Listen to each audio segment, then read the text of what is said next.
Welcome to Voodoo Whiskey Gaming, and this is my late review of Warhammer 40k Space Marine. I played on the PC via Steam. It's also available on the Xbox 360 and PS3, but if you want to play it now, it's basically limited to PC. So let's get into the story. You play as an Ultramarine named Titus, who is deployed to one of the Imperial Forge worlds because it is under attack by the Xenos, and it is just too valuable to full out destroy.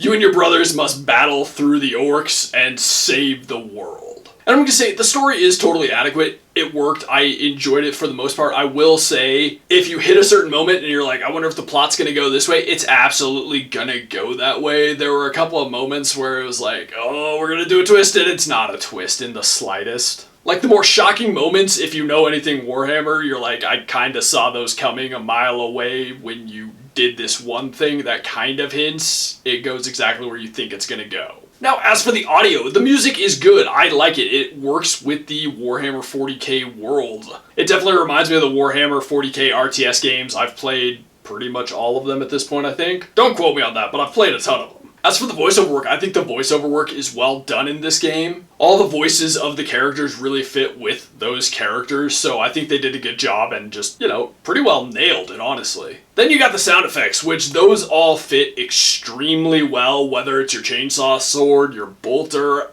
any and all, the orcs and their weapons. I think they landed very well on all of those as well. But let's get into the gameplay mechanics and whatnot. And this is a third-person shooter, hack-and-slash type of game. And it really is that. Because of when it came out, it really just kind of lands in that. It was before every game needed RPG elements and needed to be open world. No, the game is quite linear, which isn't a bad thing. And if you're wondering if it's not RPG elements, how do you upgrade your character? Well, you find other weapons along the way, as well as you find these pods that will give you a new ability, and you will be able to upgrade that ability as you find other pods. But as you go, you find better versions of the guns you have. You find better versions of the melee weapons you have. It just takes it back to a simpler time, as cliche as that may sound, but it really does. But I like the way the combat works. If you're ever getting low on health, well, you have certain moves that will restore your health and take out enemies at the same time. You have weapons that cover everything you need, from sniper to shotgun to pistol. Melee is melee, but each of the weapons feels different enough, and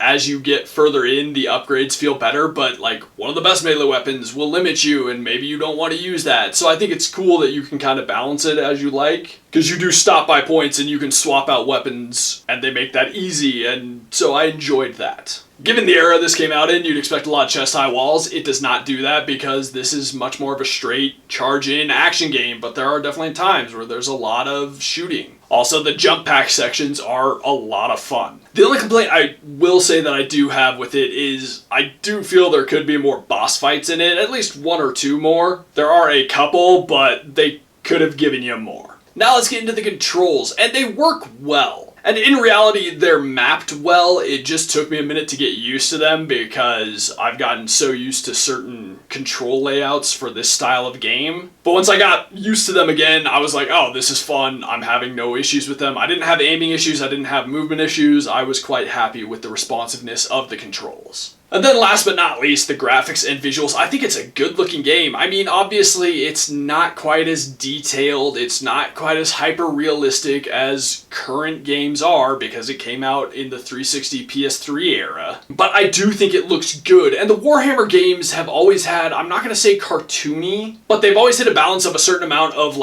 comic book look and realism. And I think this game hits that balance quite well.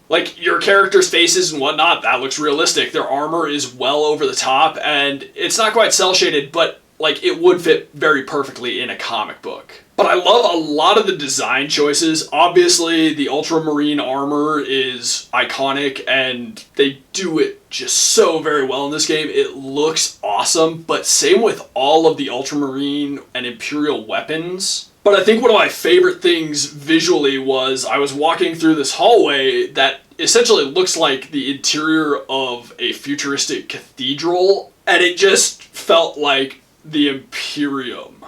It just fits so perfectly. But that being said, the design of the orcs was fantastic. It really worked. It works with what I know of the 40K universe, so I was really happy with that. And I gotta say, I think the maps are pretty well laid out. I did enjoy walking through them. I did think they do a good job guiding you. Now, I won't really go into like, oh, different biomes and whatnot, because it's mostly just a destroyed city. But unfortunately, this game does suffer from coming out when it did, which is when everything was just kind of brown and shit-covered looking. I mean, during that time on the 360, everyone was like, well, realism means everything must be tinted with shit. There are some slightly more colorful areas, but overall, it still has that quality. The orcs are probably the most colorful part of the game, being green and red, which I mean is of the time. Overall, though, I think visually it was good looking. It's not like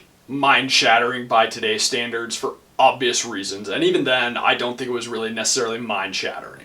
Okay, so to wrap this up, I really enjoyed going back and playing this. It was kind of a throwback in more ways than one. I mean, obviously it's an older game, but some of those mechanics are nice to go back and just experience again. I will say a $60 price point is a bit steep for this game in my opinion. I think like 30, 40 bucks, that's the perfect place for this game. But mostly I really wanted to play it before the sequel comes out later this year, and this seemed like a good time to do so. And I'm not unhappy about it, but I will say probably wait for a sale. Okay, in the comments down below, why don't you tell me what's your favorite Warhammer game? I'll take 40K or the other ones.